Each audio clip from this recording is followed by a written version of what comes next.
John, there'll probably be close to between 45, 50 folks in the session. That's how many RSVPs we had.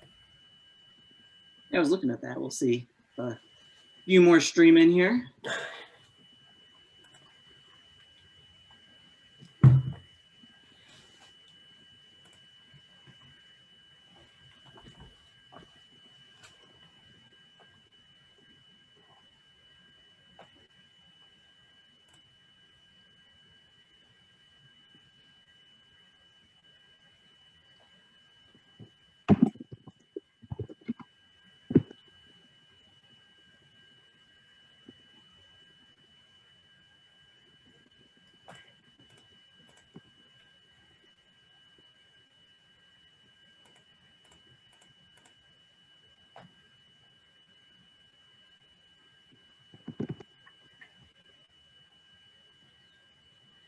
And John, I'll wait just another minute or so since folks are probably still coming from their most recent meeting.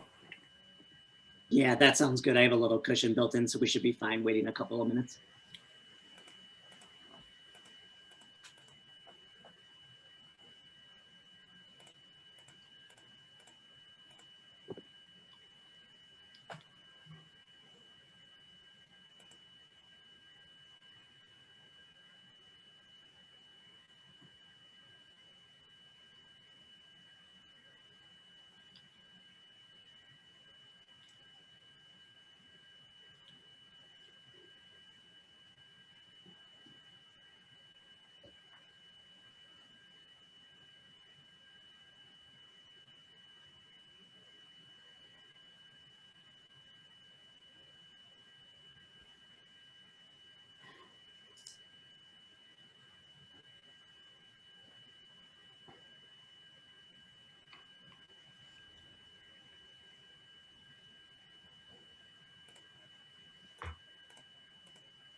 Okay, we'll get started. I want to thank all of you for attending today's Research and Assessment Dialogue. For those of you who have not attended a previous research dialogue, the presentations are a way to showcase the research taking place in the Division of Student Affairs, and in this case also in the School of Education. Today's presenter is Dr. John Cleveland, the Executive Director of the Career Center. John's presentation is titled Unpacking White College Students' Experiences in Serving as Social Justice Allies. And John, with that, I'll turn it over to you. Perfect, thank you. All right, and my screen sharing. Thank you all for being here. I'm really appreciative of everyone that's here taking time out of a lunch hour to hear about my research. Everyone's here voluntarily, so really appreciative of folks choosing to spend their time this way. Like Dave said, this is based on the research that I did for my dissertation, which was part of the Higher Education Leadership Program here at CSU. And then, as Dave said, I'm also the Executive Director of Career Services also here at CSU.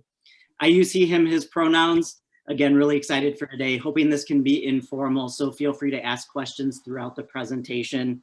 And then, of course, I'll allow time at the end we should have for questions also. I'm going to do my best to also monitor the chat, but as you know, presenting and monitoring chat and keeping track of everything is sometimes hard. So if I miss something, don't hesitate to just clue me in that there's a question in the chat. So again, presentation titled Unpacking White College Students' Experiences as Social Justice Allies.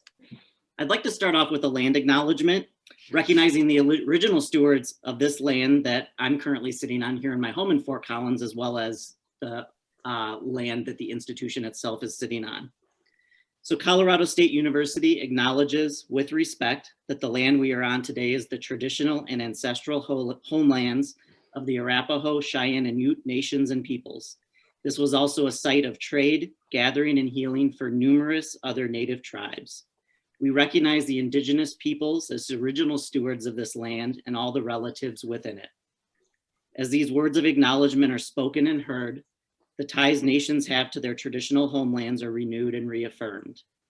CSU is founded as a land-grant institution, and we accept that our mission must encompass access to education and inclusion, and significantly that our founding came at a dire cost to Native nations and peoples whose land this university was built upon.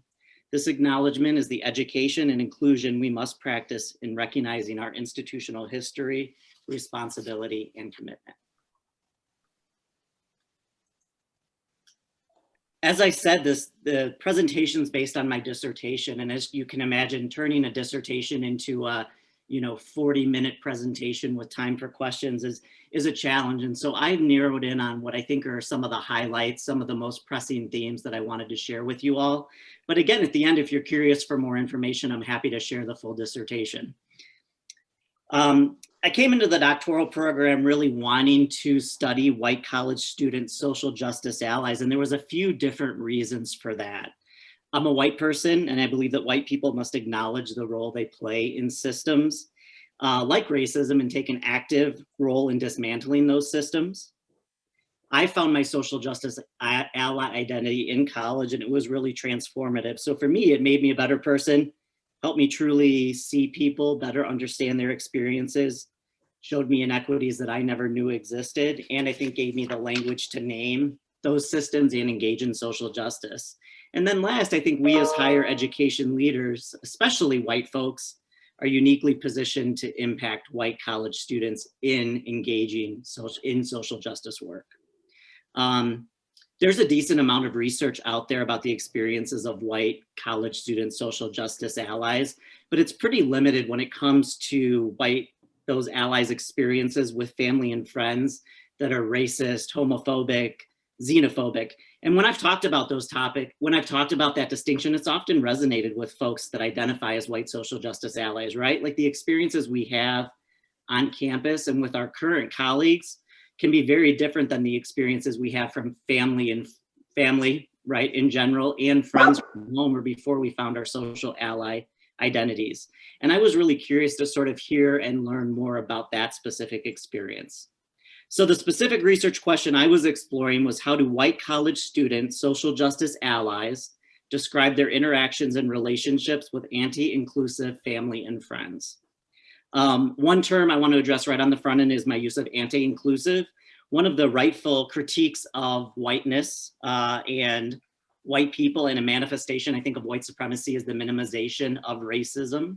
And so, why say anti-inclusive when I could say racist? And so I actually did start this work by saying racist, naming specifically. And through the experiences of the participants, it got broader than racism quickly, as you can imagine. We were talking about sexism, homophobia, xenophobia, ability. And so I decided to use the word anti-inclusive as an umbrella term to encompass all of these terms.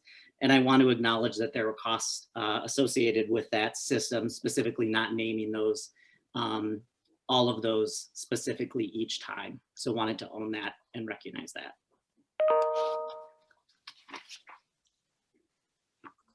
So a couple of disclaimers that I think are critical to make on the front end of this presentation. And I think these disclaimers would be important anytime, and they're feeling particularly salient or important for me to acknowledge right now, given the national climate. You all are aware of the national climate, right? We've seen the murder of African Americans, those murders, the former President Trump's administration's policies, former President Trump himself, police sanctioned violence, the current political landscape highlighting anti-Blackness that exists, in addition to other forms of discrimination, racism, and hate that we're just seeing. I don't know that the world is any different now than it was before, but I do think that we're seeing it in new ways, or it's become visible in new ways, or felt in new ways. And I think the way we feel that and experience that and how much it looks different probably varies based on our given social identities. Nonetheless, the world feels different to me than it did 5 years ago when I started doing this research. And so anyway, I wanted to acknowledge these disclaimers, which I think are really important always and particularly now. So first one there, this presentation and my work does center whiteness. I debated whether this was even a time to do this presentation. I did decide to move forward, obviously. but I think it's important now more than ever to amplify the voices of people of color. So I want to acknowledge that there is a dissonance for me and that I am centering whiteness, and I'll talk a little bit more about that. The second one there, we're going to talk about some of the challenges that the white participants experienced. And I want to make it clear that I'm not suggesting that those challenges are greater than, equal to, or even comparable to the experiences of people of color. Third one, at the end of the presentation, I'll offer some just quick thoughts on what's next. I'm not suggesting that supporting white college student social justice allies should be the central focus of social justice work or a central component of diversity work. I think we need to focus on the harm that's happening to students of color right now, their hateful and harmful experiences on our campus, on other campuses, on this campus, all those pieces. And then finally, I want to acknowledge that much of the data I'll present is really focused on the individual level. And that sort of happened just by nature of how I inquired, right? The inquiry was really grounded in individual level experiences. But I want to acknowledge that when we're talking about racism, which I'll reference, right, and talk about through anti-inclusion, that also happens on systemic, institutional, much broader levels, and it's complex. And so I don't want to lose sight of that, even though the focus, so to speak, in this research does tend to be at the individual level. Anyway, so those are some of the disclaimers I wanted to make. Some of the reasons I did move forward where I think that white people need to play a stronger role in social justice. When I think about creating a more socially justice world, think about college campuses where hate crimes and bias incidents are commonplace. I do absolutely believe that there's a need for white people to do more and do better. And so this work of understanding the experiences of white college social justice allies, I think adds to our ability to engage white students in social justice work and can be one strategy to make campuses and hopefully beyond more inclusive. And so that was sort of the reason in narrowing in and moving forward with this work. And I do think that white educators, specifically faculty, staff, have a particular obligation or importance to narrow in on supporting white students, right? So that doesn't fall to folks that are engaged, maybe folks of color that are engaged in diversity work. This is white people's work.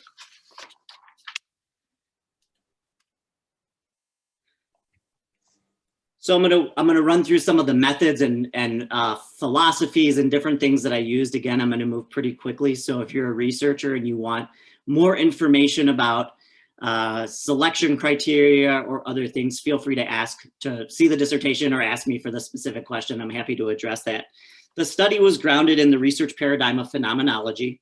As a quick sort of explanation, phenomenology is a qualitative research method that prioritizes stories and experiences of research participants.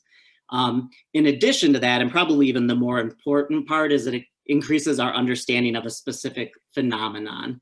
And I describe a phenomenon as something we know exists, but can be elusive or hard to understand fully. So in this case, that phenomenon is whiteness. There's a researcher, Sarah Ahmed, who's a feminist, queer, CRT scholar, describes whiteness as the ways in which white bodies come to feel at home in spaces. Whiteness becomes a social and bodily orientation given that some bodies will be more at home in a world that is oriented around whiteness. She's describing whiteness and the way white people experience the world as hard to define, largely invisible to white folks, but shaping nearly everything about the way white people, myself, see and experience the world. So that was the phenomenology. I'm gonna do one break. If folks would be willing to just mute themselves, if you're not muted, I'd really appreciate it. There's a few different things that I can hear that are a little bit distracting for me. So critical framework, and this one was really important to me, and I spent a lot of time processing this with my advisor and with my committee. So I use critical whiteness, which examines, and critical whiteness examines the ways that history, law, and culture contribute to white supremacy. I was really struggling as a researcher with how to honor the participants, the white social justice allies, right? In many cases, recognizing how awesome they were, like they're amazing students who are challenging racism. I hope that they're going to go out in the world and be leaders and make a difference and make the world more inclusive. But also finding a way to recognize that that again is centering whiteness and that that's problematic. As you likely know or have thought about, whiteness is nearly always centered. White folks receive a disproportionate amount of time and space. And as a researcher, ultimately I had to accept that both of those true. So this study does perpetuate the centering of whiteness. And I hope that critical whiteness allowed me to share the data, including the positive actions of the white participants, but do so in a way that I hope doesn't lose sight of the complexity of racism or the many ways that white supremacy maintains itself even among white allies. So this was a qualitative study, 12 white college student participants that identified with being social justice allies. Study was conducted at one campus with over 30,000 students in the western part of the US. Each participant engaged in a two-part interview exploring the research question, and I conducted 3 rounds of data analysis to ensure the meaning I was making from the data was accurate, and then pulled together themes from that analysis. Again, this is an overview, so if you want more information, don't hesitate to ask or ask for the dissertation. All right. So getting to the findings. I entered the data analysis with really 2 guiding questions in mind. The first one was, what do the data tell us about the experiences of white college student social justice allies? And what do the data tell us about the phenomenon of whiteness, specifically viewed through the theoretical framework of critical whiteness? And that's how I'm going to present the data to you today in the presentation. I've picked 4 of many themes from the participants' experiences and their interactions and relationships with anti-inclusive family and friends. And then 4 things critical whiteness tell us about those findings.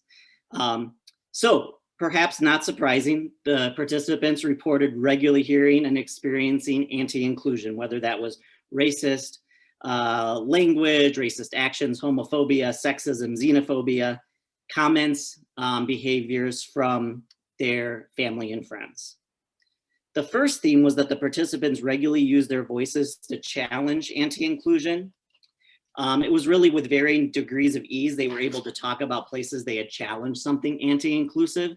Most often those examples included confronting an anti-inclusive comment during a conversation, challenging something they overheard, or engaging family in discussions. The quote on the screen here was from one of the participants, Maggie, and she shared, "I took a road trip with my grandparents to Yellowstone a couple of summers ago.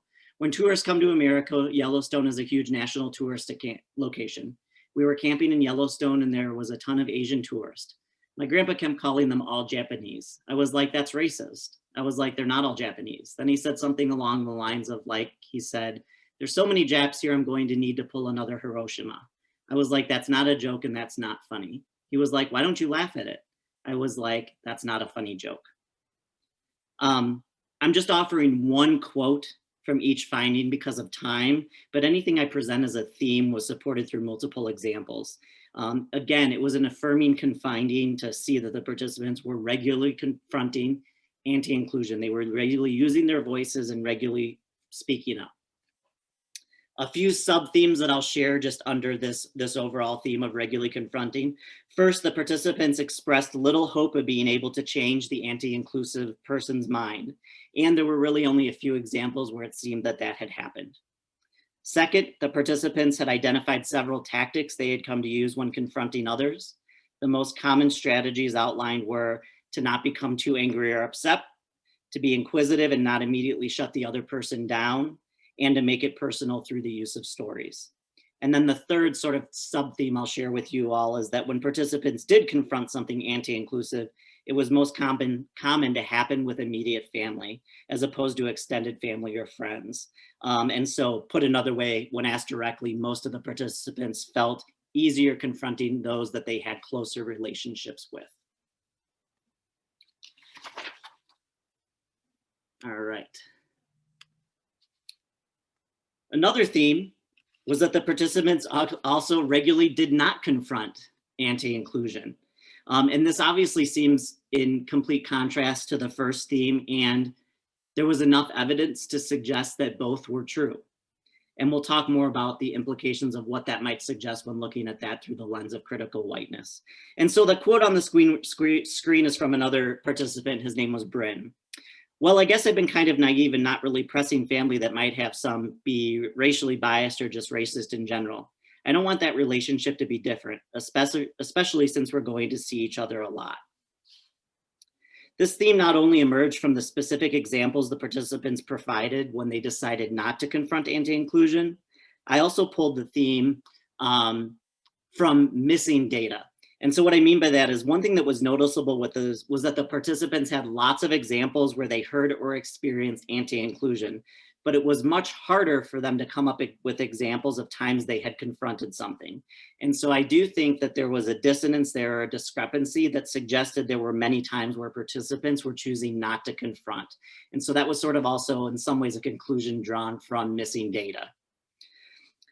Again, a sub-theme here was that the reasons the participants chose to remain silent. And that choice was most often grounded in general fear, concern over harming a relationship, lack of confidence in their ability to defend their opinion, or not believing intervening would make any difference.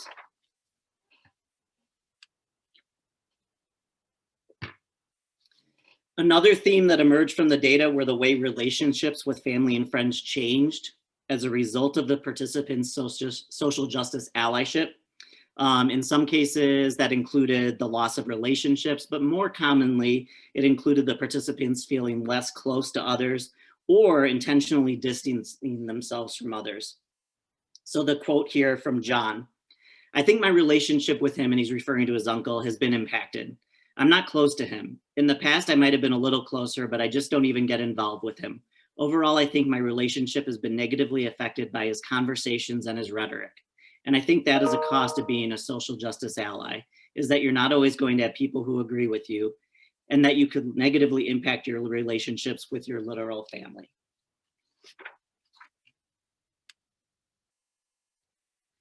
The final theme I wanted to share with you all is that the participants often had parameters, both self-imposed and placed on them, about how they shared their social justice identities.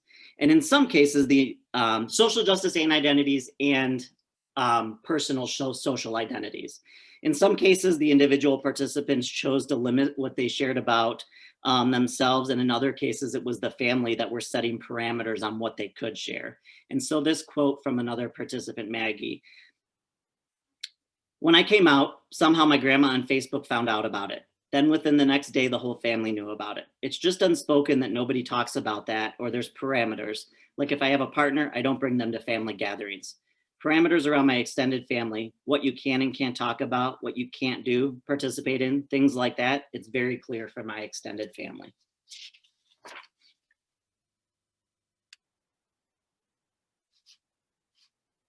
This was a brief review of 4 themes based on 16 that I kind of went through in the dissertation. Again, wanting to just pick some to get conversation going and to present an overview of the research. So the next 4 slides, I want to shift towards an analysis through critical whiteness. Again, asking what do the participants' experiences tell us about white supremacy?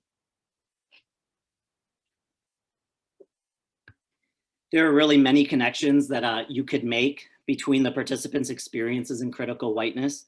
Just because someone is a white social justice ally, just because I'm a white social justice ally, doesn't mean that that they're not participating in white supremacy. That's a system in which we're all entwined. And I've chosen a few examples here where I saw a strong connection, and there are many more. So first one here, I shared that the participants had developed several strategies for confronting family and friends around anti-inclusion. So things I mentioned of the well-intentioned strategies deployed by the participants, right? Not becoming too angry or upset, being inquisitive, not shutting the other person down. Those things can easily contribute to the minimization of racism. So one of the manifestations of white supremacy is white people minimizing racism, minimizing the feelings, the emotions of people of color, the reactions of people of color. Studies show that white people regularly believe the severity and continued impact of racism is over-exaggerated by folks of color. We see this in statements like, she's a good person, doesn't mean anything by it. I saw it in the data too when participants unintentionally normalize racism. So Matt's talking about his extended family in this quote here. But I don't think they really understand that kind of conversation, that kind of language is racist, because I don't think they ever really had people kind of explain that to them and point that out. And so it's just so normalized in their conversations that it's just like they don't even realize what they're saying. In this example, we're both seeing racism minimized and making it seem reasonable that the person doesn't understand anything about racism because nobody has explained it to them yet. As we know, racism is huge and complex concept that shapes the daily lives of everyone. Certainly white people, everyone, and particularly white people. So white supremacy allows white people, myself, to remain clueless about racism and sort of excuses that. So even while challenging something anti-inclusive on the part of the participants, they may perpetuate white supremacy and how it's upheld in our society, right? So to adequately get their family and friends to listen to them, most participants use some form of those outlined strategies. And those strategies in turn both minimize what the family or member or friend was saying and gave them unfair latitude in engaging in racism.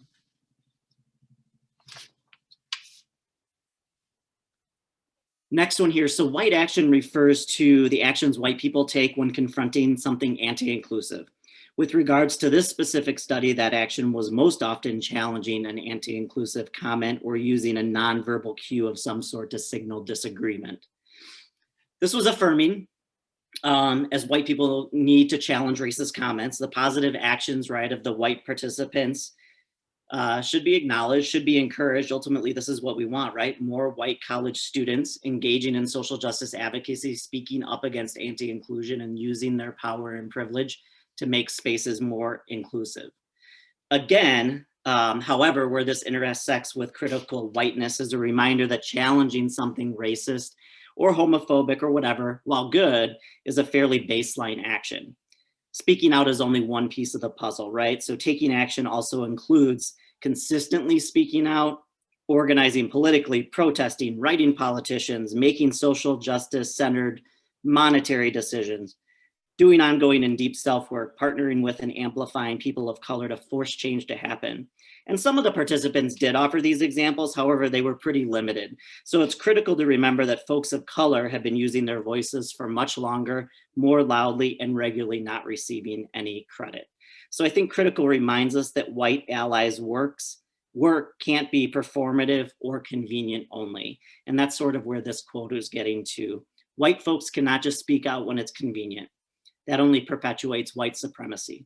Similarly, speaking out alone will not change anti-inclusive policies and systems.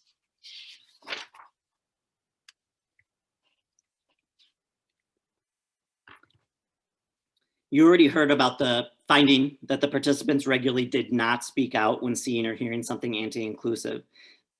And I think this theme is particularly noteworthy through the lens of critical whiteness, specifically as an example of white privilege. There were many examples of the participants not using their voices in the face of something anti-inclusive, potentially even more than when they did use their voices. And that ability to opt in and out of challenging family and friends without having it directly impact their day-to-day experience is a manifestation of white privilege. And it's bigger than just opting in or out or in and out or avoiding. And that's the quote here speaking to that. Staying silent in the face of something anti-inclusive is problematic. When people make racist or other anti-inclusive comments and the bystanders remain silent, that silence is perceived as agreement. This perception empowers people to persist in their racism. Silence is agreement. Silence gives someone permission to continue their actions. Silence is oppressive, and remaining silent in the face of anti-inclusion is collusion with white supremacy. And so white people have a responsibility to speak up, and we have to just know the bigger implications when we choose to remain silent.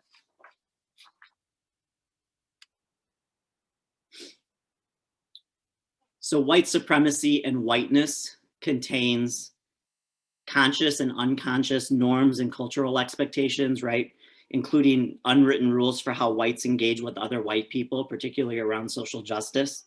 The participants were sometimes disrupting the system of white supremacy. There are rules in place for how white people act, how they engage with other white people around social justice. The lost relationships and the parameter setting themes speak to this, I think. White supremacy is maintained through the active governing of how people interact and engage with other white people around social justice, namely the expectation that challenging anti-inclusion or really anything pro-inclusion should be avoided. And I think the quote here highlights some of the costs. White allies may be labeled white liberal troublemakers, isolated by fellow white colleagues, threatened to be disowned by family members, or risk not obtaining a raise or promotion they had hoped to receive. Ironically, as non-racist and anti-racist identities are developed, the traditional support groups of family, friends, and colleagues often no longer play supporting roles. In fact, they can serve the opposite function of forcing allies to remain silent or return to their old ways. Several participants experience costs and negative consequences for their being social justice allies. They also often distance themselves from anti-inclusive family and often let go of relationships with anti-inclusive friends.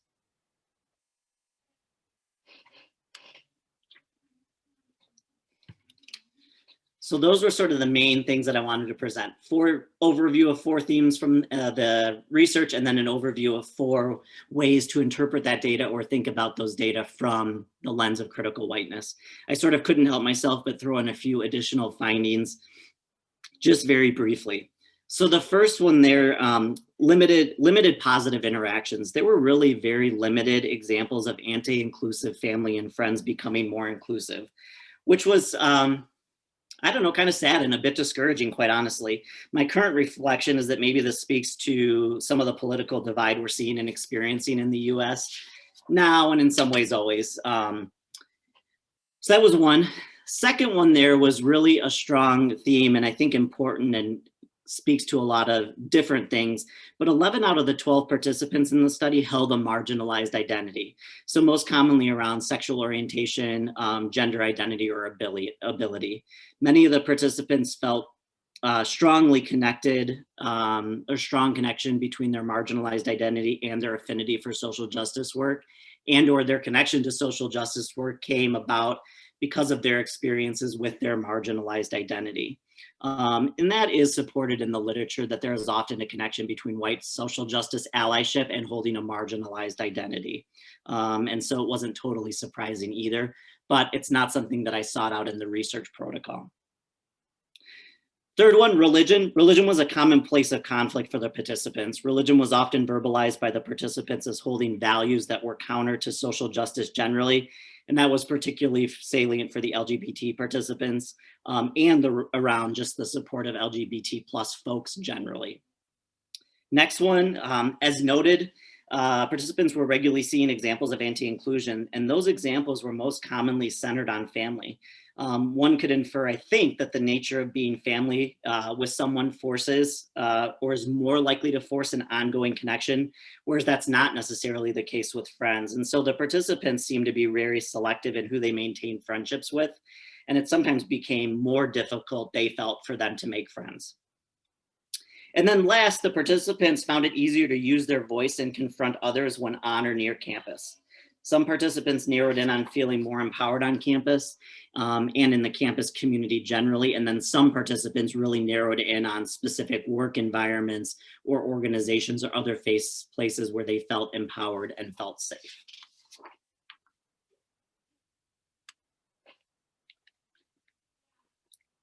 So one of the limitations of a qualitative study is generalizability. So, I can't claim truth from the data. And I think there are maybe 2 potential takeaway summaries from this study. So first, one, the experiences of white college student social justice allies are robust and sometimes difficult to navigate. The same powerful forces that uphold white supremacy also pose challenges for allies. It can be challenging to take action against other white people in the face of anti-inclusion, and doing so can result in the loss of a friendship or a strained relationship with a family member. Allies must navigate a complex set of rules that govern expectations of white people. And for many white allies, it's a small community that can be hard to make and maintain friendships. So that's sort of one bucket. The second summary that I'd say is that white supremacy is a powerful force. Allies still contribute to white supremacy, and we all have a lot more work to do. when silent allies use and promote white privilege. Similarly, even when taking action, an ally can minimize racism by using strategies to make the perpetrator more open to hearing what they're saying. And even white allies are subject to the many ways that whiteness is rendered invisible in our society. Well-intentioned allies still participate in an oppressive system.